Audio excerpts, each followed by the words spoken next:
This is a traditional frame and panel, made with traditional frame and panel joinery, namely in this case the stub tenon, which is an excellent option for a frame and panel, and I'm going to show you how to employ that. But it's important to note when making frames and panels, that's not your only option.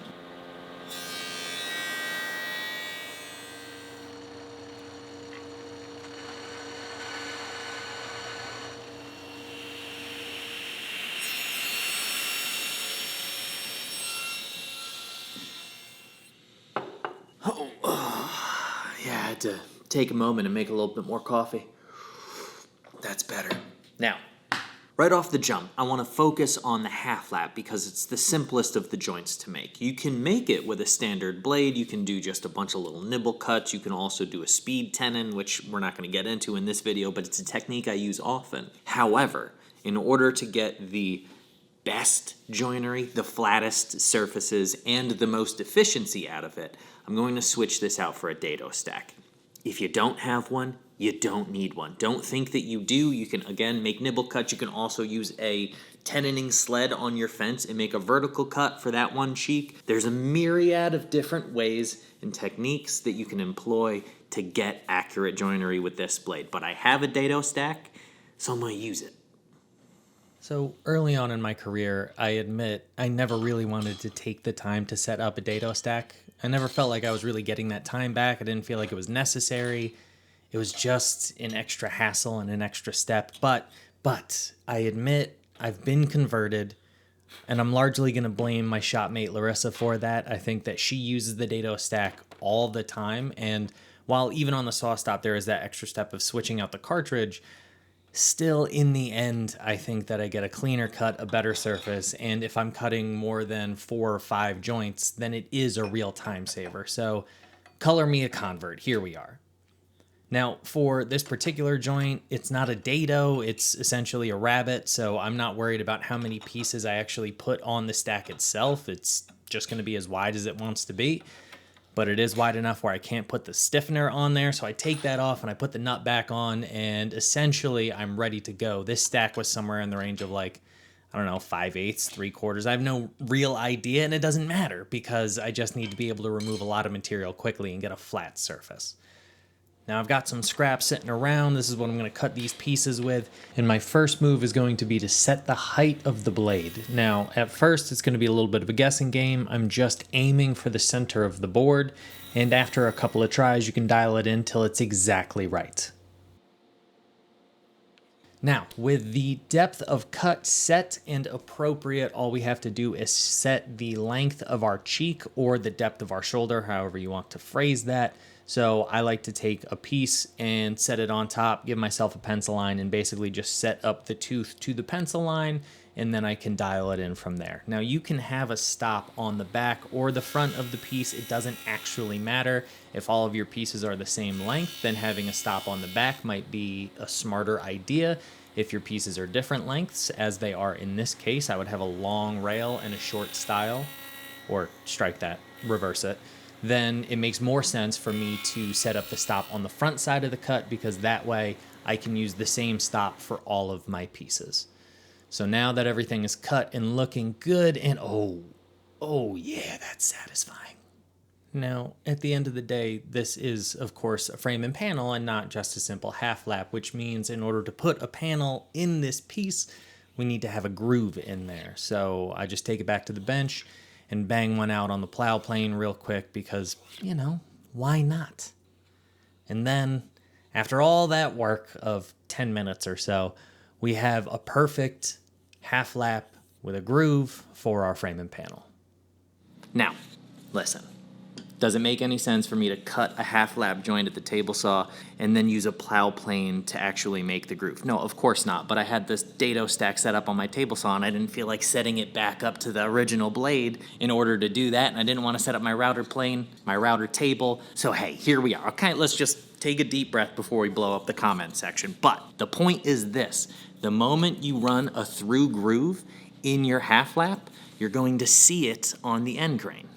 Now again, does that matter? If this is going to be trapped in a situation like the back of this cabinet right here, you're never going to see the end pieces because they're going to be housed inside the cabinet. So that doesn't bother me at all. That's totally fine.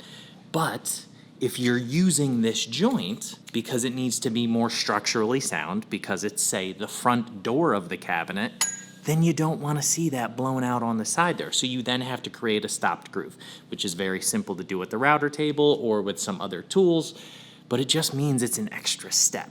All right. But, what if my case is mitered? How are you going to make a frame and panel with a miter? Because if you just miter the bloody thing together, isn't it gonna fall apart? Well, no, not necessarily. A miter is stronger than you think it is. However, we are going to do some proper joinery in this case and do a half lap miter. So let's dive into that. Now, a half lap miter is nothing more than a half lap with a miter in it. And one of the pieces or one of the components is a full 45 degrees that's just been undercut like a half lap. So that's where I'm starting at right now. I'm just gonna go to the chop saw and cut it off at 45. You can do so at the table saw before you set up your dado stack if that's your only option. Once you have one component at 45 degrees, the process is exactly the same as cutting a half lap. So I am going to make sure that my dado stack is set at 50% of the material, which it already was because I just cut the half lap before.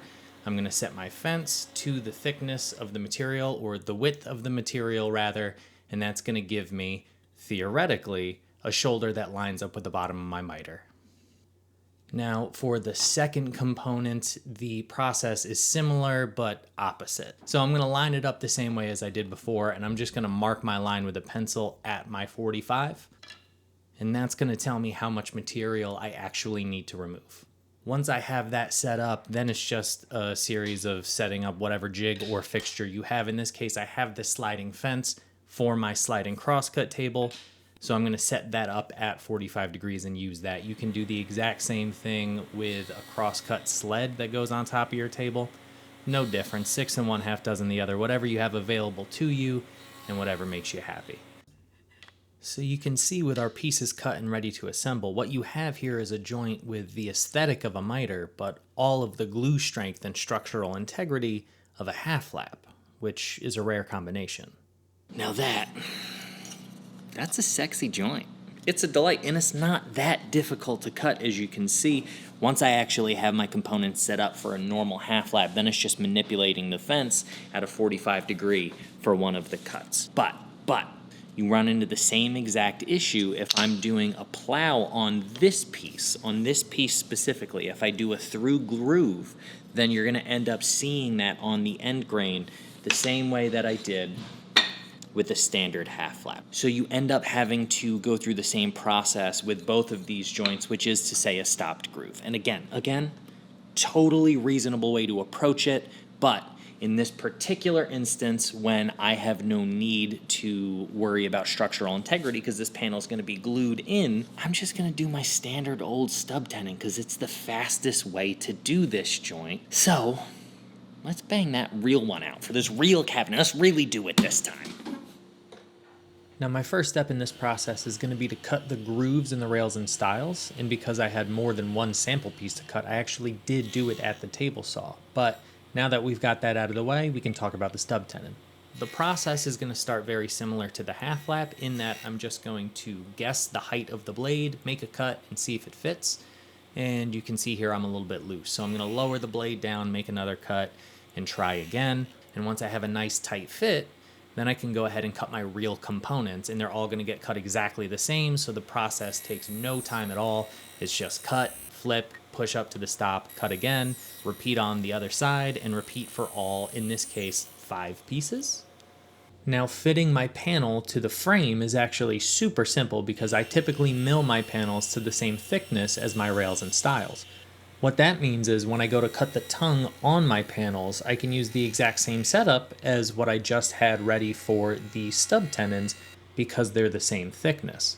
All I need to do is make sure that I cut my panels to final size before I set up my dado stack, and then all of my settings remain the same, and I can get my panels done in just a few minutes. And then, after some moderate surface prep and a relatively stress-free glue up thanks to the extended open time of Old Brown glue, I've got a fantastic looking frame and panel. And yeah, it really is that simple.